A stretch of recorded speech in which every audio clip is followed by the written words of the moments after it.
Assalamualaikum warahmatullahi wabarakatuh. Kami dari kelompok S1 ingin mempresentasikan materi Responsibility Accounting and Reporting.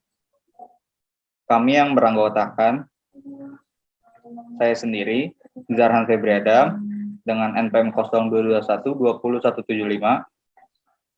Saya sendiri Bunga Lestari dengan NPM 0221 20145.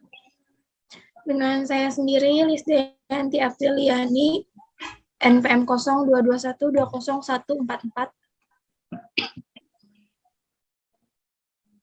Responsibility Accounting. Responsibility Accounting adalah suatu sistem yang mengukur berbagai hasil yang dicapai oleh setiap pusat pertanggungjawaban menurut informasi yang dibutuhkan para manajer untuk mengoperasionalkan para pertanggungjawaban. Akuntansi pertanggungjawaban didasarkan pada pemikiran bahwa seorang manajer harus dibebani pertanggungjawaban atas kinerjanya sendiri dan kinerja bawahannya. Akuntansi pertanggungjawaban dapat didefinisikan sebagai alat yang mengukur kinerja dari setiap pusat pertanggungjawaban dengan cara membandingkan anggaran dan realisasi.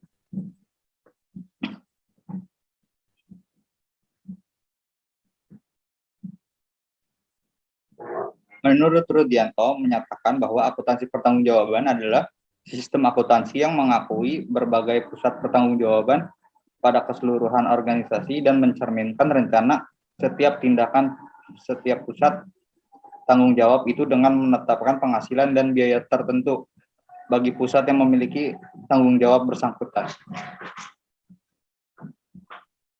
Menurut Samrin menyatakan bahwa akuntansi pertanggungjawaban adalah suatu sistem akuntansi yang digunakan untuk mengukur kinerja setiap pusat pertanggungjawaban setiap dengan informasi yang dibutuhkan manajer untuk mengoperasikan pusat pertanggungjawaban mereka sebagai bagian dari sistem pengendalian manajemen. Menurut Hongren dan kawan-kawan menyatakan bahwa akuntansi pertanggungjawaban adalah sistem yang mengukur rencana menggunakan anggaran dan tindakan menggunakan hasil aktual dari setiap pertanggungjawaban. Konsep ini memusatkan perhatian pada penyajian informasi untuk keperluan internal perusahaan dan sekaligus melihat seberapa baik manajer pusat pertanggungjawaban mengendalikan pekerjaan yang langsung di bawah pengawasannya dan yang merupakan tanggung jawabnya. Menurut Hansen dan Mowen, dalam penelitian Octavia pada tahun 2016 menyatakan bahwa terdapat 4 karakteristik akuntansi pertanggungjawaban, yaitu yang pertama adanya identifikasi pusat pertanggungjawaban. Akuntansi pertanggungjawaban mengidentifikasi pusat pertanggungjawaban sebagai unit organisasi seperti departemen, keluarga produk, tim kerja, atau individu. Apapun setiap pusat pertanggungjawaban yang dibentuk, sistem akuntansi pertanggungjawaban membebankan tanggung jawab kepada individu yang diberi wewenang. Tanggung jawab dibatasi dengan satuan keuangan seperti biaya. Yang kedua, standar ditetapkan sebagai tolak ukur kinerja manajer dan bertanggung jawab atas pusatnya pertanggungjawaban. Setelah pusat pertanggungjawaban identifikasi dan ditetapkan sistem informasi pertanggungjawaban, menghendaki ditetapkan biaya standar sebagai dasar untuk menyusun anggaran standar yang diperlukan untuk mencapai sasaran yang lebih ditetapkan. Biaya standar dan anggaran merupakan ukuran kinerja manajer pusat pertanggungjawaban dalam mewujudkan sasaran yang ditetapkan dalam anggaran. Yang ketiga yaitu kinerja manajer atau perusahaan yang diukur dengan membandingkan realisasi dan anggaran. Pelaksanaan anggaran merupakan penggunaan sumber daya oleh manajer pusat pertanggungjawaban dalam mewujudkan sasaran yang ditetapkan dalam anggaran. Penggunaan sumber daya ini untuk mencerminkan ukuran kinerja manajer pusat pertanggungjawaban dalam mencapai sasaran anggaran. Dalam informasi akuntansi pertanggungjawaban secara prinsip individu hanya dimintai pertanggungjawaban atas biaya yang dimiliki.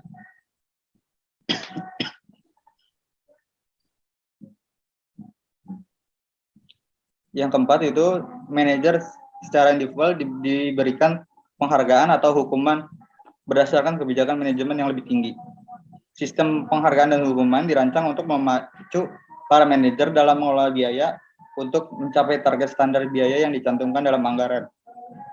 Atas dasar evaluasi penyebabkan biaya yang direalisasikan dalam biaya yang anggaran para manajer secara individu, diberi penghargaan atau hukuman menurut sistem yang ditetapkan. Tujuan responsibility accounting. Salah satu tujuan yang diterapkan akuntansi pertanggungjawaban adalah untuk mengendalikan biaya dan cara menggolongkan, mencatat, meringkas, dan menghubungkan langsung dengan pejabat atau orang yang bertanggung jawab atas terjadinya biaya yang dikendalikan olehnya. Menurut Tin dan Hidayat, tujuan diterapkan akuntansi pertanggungjawaban adalah sebagai berikut. Yang pertama, dengan akuntansi pertanggungjawaban, pengelompokan dan pelaporan biaya dilakukan untuk tiap tingkatan manajemen hanya hasil dibebani dengan biaya-biaya yang berada di bawah pengendaliannya atau yang berada di bawah tanggung jawabnya. Selanjutnya yaitu untuk pengendalian biaya. Karena selain biaya-biaya dan pendapatan diklasifikasikan, menurut pusat pertanggungjawabannya, biaya dan pendapatan yang dilaporkan juga harus dibandingkan dengan anggaran yang telah ditetapkan terlebih dahulu. Sehingga akuntansi pertanggungjawaban juga memungkinkan beroperasinya suatu sistem anggaran dengan baik. Yang ketiga yaitu membantu manajemen dalam pengendalian dengan melihat penyimpangan realisasi dibandingkan dengan anggaran yang ditetapkan. Yang keempat yaitu dapat digunakan sebagai salah satu alat perencanaan untuk mengetahui kriteria-kriteria penilaian prestasi unit usaha tertentu. Yang kelima yaitu dapat digunakan sebagai pedoman tentang langkah yang harus dibuat oleh perusahaan dalam rangka pencapaian sasaran perusahaan. Yang keenam yaitu dapat digunakan sebagai tolak ukur dalam rangka penilaian kinerja atau performance. Bagian-bagian yang ada di dalam perusahaan karena secara berkala manajemen menerima laporan pertanggungjawaban dari setiap tingkatan manajemen dan top manager dapat menilai performance dari setiap bagian dilihat ditetapkannya untuk setiap bagian yang menjadi tanggung jawabnya. Manfaat responsibility accounting. Menurut Hansen dan Mowen, manfaat akuntansi pertanggungjawaban atau responsibility accounting dalam suatu perusahaan adalah sebagai berikut. Yang pertama yaitu sebagai dasar penyusunan anggaran. Informasi akuntansi pertanggungjawaban bermanfaat untuk memperjelas peran seorang manajer dalam menyusun anggaran, seperti ditetapkan oleh siapa anggaran tersebut atau dari pihak mana yang bertanggung jawab atas pemakaian anggaran dan pelaksanaan kegiatan dalam pencapaian tujuan perusahaan, serta ditetapkan sumber daya yang disediakan bagi masing-masing pemegang tanggung jawab. Yang kedua yaitu sebagai alat penilaian kinerja manajer pusat pertanggungjawaban. Penilaian kinerja merupakan penilaian atas perilaku manusia dalam melaksanakan peran yang mereka miliki dalam organisasi. Manajer pusat pertanggungjawaban akan diberi wewenang dalam menjalankan tanggung jawab dan pencapaian sasaran yang diberikan oleh manajemen puncak. Manajer harus melaporkan pertanggungjawaban atas kinerja mereka pada akhir periode. Adanya tanggung jawab yang jelas, maka kinerja manajer akan lebih mudah dinilai. Yang ketiga yaitu sebagai pemotivator manajer. Akuntansi pertanggungjawaban digunakan untuk memotivasi manajer dalam melakukan tindakan koreksi atas penyimpangan atau prestasi yang tidak memuaskan di dalam departemen masing-masing. Dalam akuntansi pertanggungjawaban, sistem yang digunakan untuk memotivasi manajer yaitu reward dan punishment. Sistem responsibility accounting.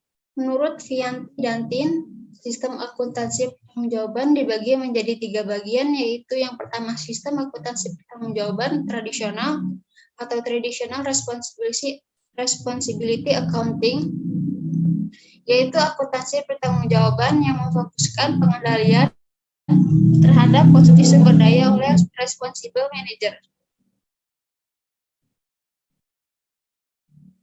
Yang kedua yaitu sistem akuntansi pertanggungjawaban berdasarkan aktivitas atau activity based responsibility accounting, yaitu akuntansi pertanggungjawaban yang memfokuskan pengendalian terhadap aktivitas yang mengkonsumsi sumber daya.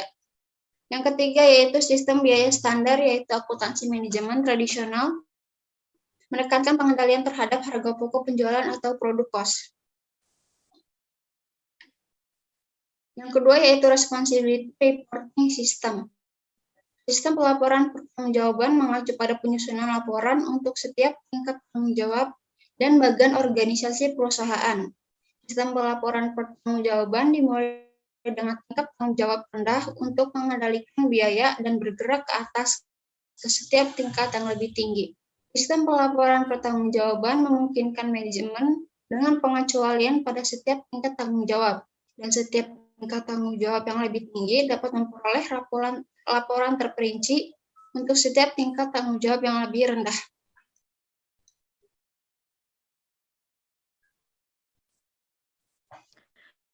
Selanjutnya adalah sebuah program yang mencakup semua manajemen operasi, di mana divisi akuntansi, kos atau budget menyediakan bantuan teknis dalam bentuk laporan pengendalian secara periodik. Yang kedua merupakan fase pelaporan dari responsibility accounting, tujuannya untuk melakukan pengendalian biaya atau control cost. Menurut traditional view, responsibility reporting atau laporan pertanggungjawaban memiliki dua tujuan utama, yaitu yang pertama untuk memotivasi organisasi atau orang di dalam sebuah perusahaan supaya memberikan performa terbaik, supaya dalam perusahaan dapat mencapai efisiensi terhadap penggunaan sumber daya. Yang kedua, untuk melakukan identifikasi jika terdapat inefisiensi dalam penggunaan sumber daya, sehingga manajer dapat melakukan pengendalian dalam penggunaan cost. Lalu di sini ada fundamental characteristic of responsibility report. Report should fit the organization chart, yaitu laporan seharusnya sesuai dengan struktur jabatan masing-masing organisasi. Misal untuk top manajemen, maka laporan yang disampaikan merupakan plan view atas perusahaan. Report should be consistent in form and content each time they are issued, yaitu laporan seharusnya bersifat konsisten dalam format dan isi setiap kali diterbitkan. Perubahan hanya dilakukan bila alasannya kuat dan disertai dengan penjelasan kepada pengguna. Selanjutnya ada report should be timely, yaitu seharusnya laporan tepat waktu meskipun inefisiensi yang dilaporkan maka harus segera dilaporkan sehingga manajemen dapat melakukan tindakan antisipasi atas kejadian tersebut. Informasi selalu mengalami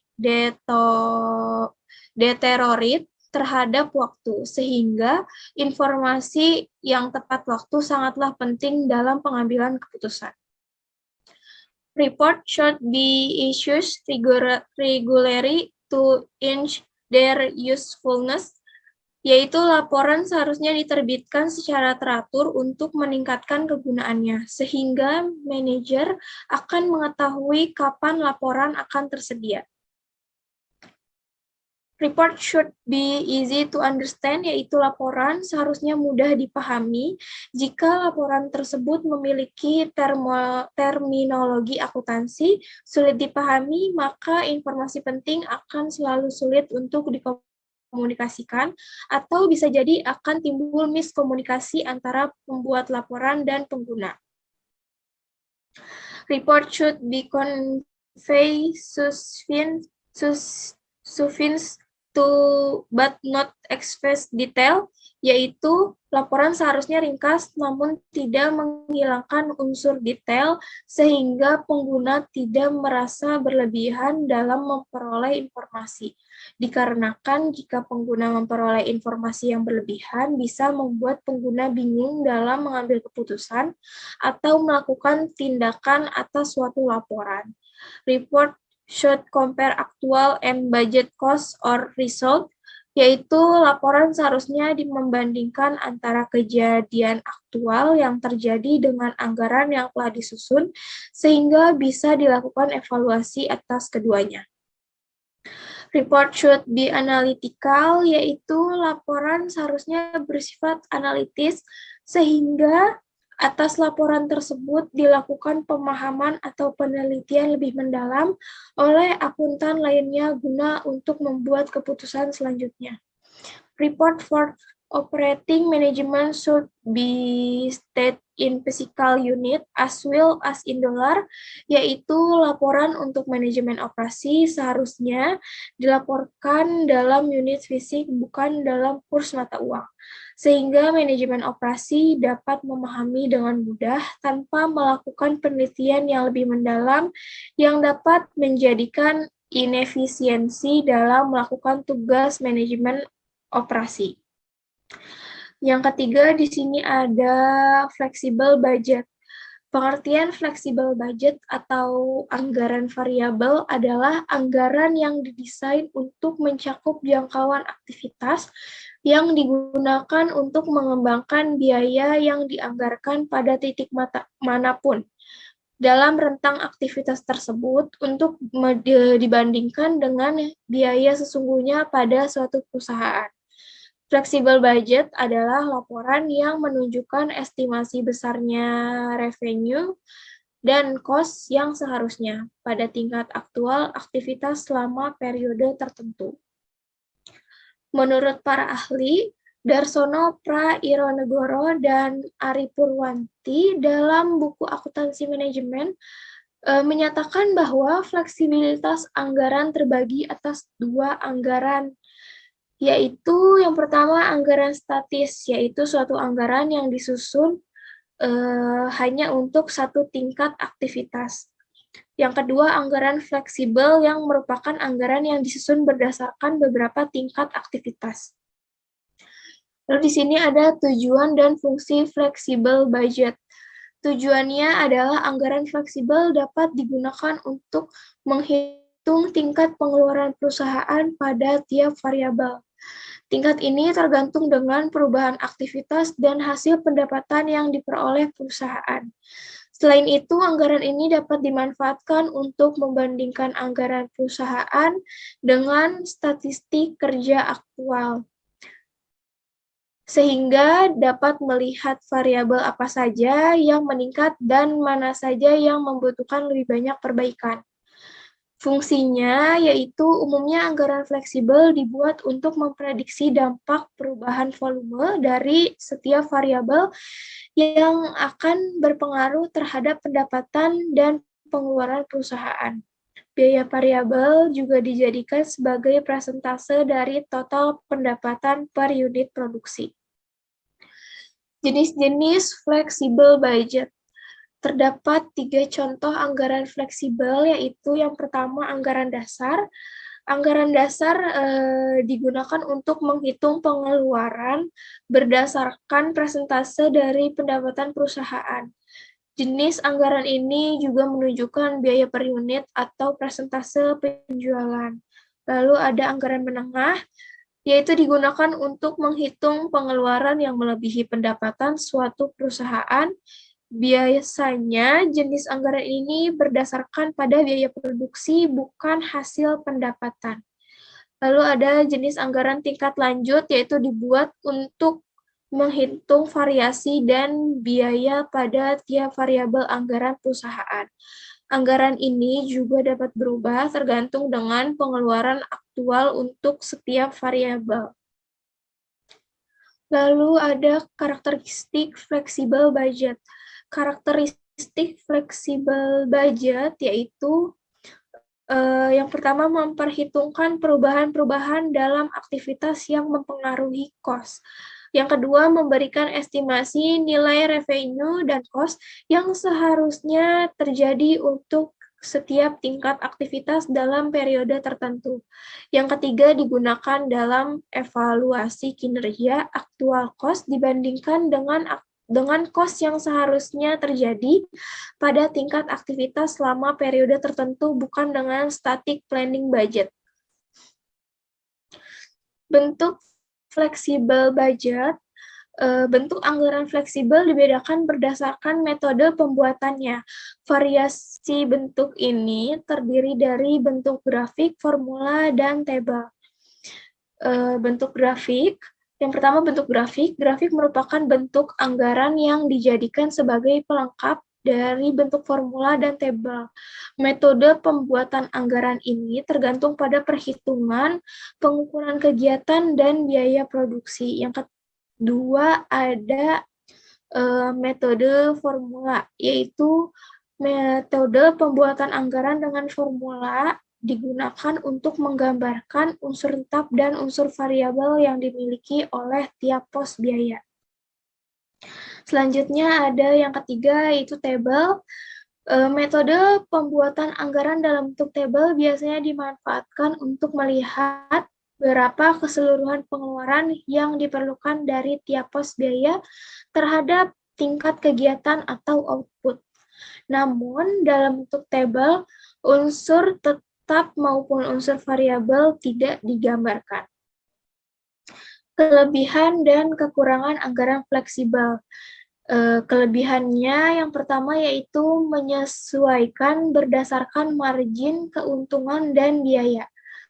Anggaran yang fleksibel akan membantu perusahaan untuk menyesuaikan perubahan biaya dan memperhitungkan penurunan atau peningkatan biaya dan margin laba.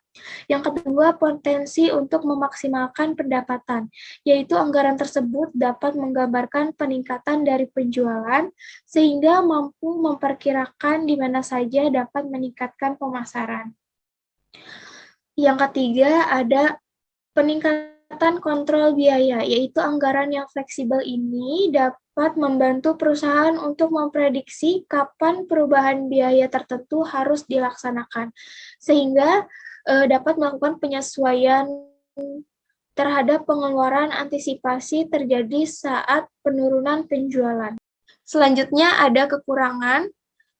Yang pertama, kurangnya perbandingan pendapatan, yaitu jenis anggaran ini dapat digunakan untuk membandingkan antara pendapatan asli dan yang diharapkan. Kurangnya perbandingan tersebut akan menyulitkan perusahaan untuk mengetahui apakah pendapatan perusahaan sudah sesuai dengan yang diharapkan. Yang kedua, rumusnya rumit. Tidak semua biaya pengeluaran perusahaan bersifat variabel, sehingga perlu dimasukkan ke dalam anggaran menjadi biaya tetap. Jika harus menghitung setiap kategori dan menentukan jenis biaya tersebut, maka akan memakan waktu yang lama. Sekian presentasi dari kelompok kami. Kurang lebihnya mohon maaf. Semoga apa yang disampaikan dapat bermanfaat untuk kita semua. Terima kasih. Wassalamualaikum warahmatullahi wabarakatuh.